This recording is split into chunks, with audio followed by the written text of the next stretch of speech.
Well, becoming a world champion in anything takes incredible belief and focus, especially when it comes to archery. Now imagine doing it in a wheelchair with a progressive disease. That's exactly what one lacrosse woman faced on her road to glory.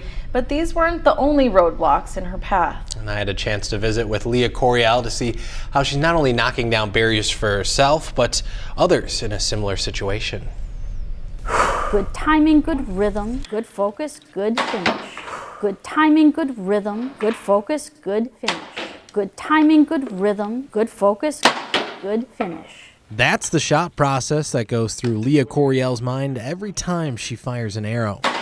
And it's what's led her to one of the highest moments in her career. But she still manages to pummel it into the 10. A moment she almost couldn't grasp because she was so focused. Once the realization settled in, Coryell knew she had won a gold medal at the 2022 World Para Archery Championships in Dubai.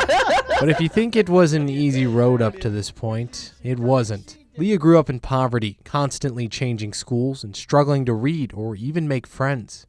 So I was the kid that never got picked. When we'd line up for kickball, they would rather not have somebody than have me. Coryell would eventually go on to enlist in the U.S. Army, serving up until she faced another challenge, a multiple sclerosis diagnosis which prompted a medical discharge and a return to lacrosse. I'm a single woman in a chair and I'm moving back by myself. I've never lived alone. So here I come back, I didn't know who I was. I really didn't. But that's when she started to find archery, at the age of 50. There, now we're in it. Coming here and meeting other people passionate about the sport like Eric Miller. She's wearing her classic shirt that says, "I hate running." So I'm just geeking out on the side of the range, laughing at her and the sense of humor that she had, considering that she's in a chair. And so I had to go talk to her and introduce myself. From there, the two formed a long-lasting friendship. Miller and the team at Lacrosse Archery would serve as her everything, helping Coryell build her archery career shot by shot. It is most definitely a community effort. And here at Lacrosse Archery, there's no way I would be. They build my arrows. My Bowtechs are done here. You know, they pull arrows. They give me ideas. That assistance would send her to the Paralympic Games in 2016 and in 2020, where she'd come up short. But that didn't stop her. My biggest strength is I'm rebellious. You know, resilient and rebellious. You know, I have all these things coming at me, so I can either, you know, give in to the storm or rise above the storm.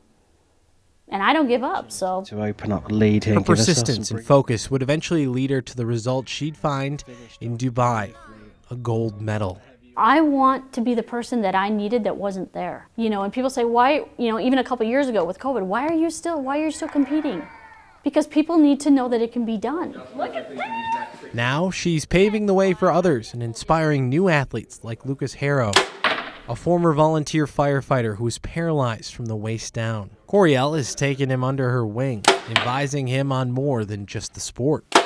The biggest challenge for me or for someone with a disability isn't necessarily shooting archery. It's all the logistics and traveling that comes with, you know, trying to be a Olympic athlete. Just a lot that goes into figuring out how to travel, what to bring, who's going to go with you. You know, I have to bring caregivers every time I go and compete. You are not what happened to you, and you are not your diagnosis, and you are not, you know, the life that you were born into. We have choices. That messaging is what Lia hopes to continue spreading to others, as she now plans to retire from the sport. This world champion hopes to spread the mindset that she found here in lacrosse to others around the globe.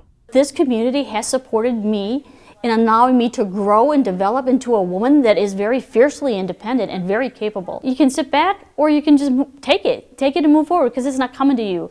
Roll over and go get it. Moving on and inspiring the next generation, one shot, one moment, one experience at a time. Good timing, good rhythm, good focus, good finish. Nice. And just this week, Coryell was named Archer of the Year by World Archery of America. Both Coryell and Lucas Harrow medaled at the Arizona Cup, where Lucas made his official debut. That's right, and he's looking to take home more medals in the future, but he needs an outdoor space to practice that's over 50 yards. So if you or someone you know has some land that he could train on, you can contact us by finding the story on our website and our news app.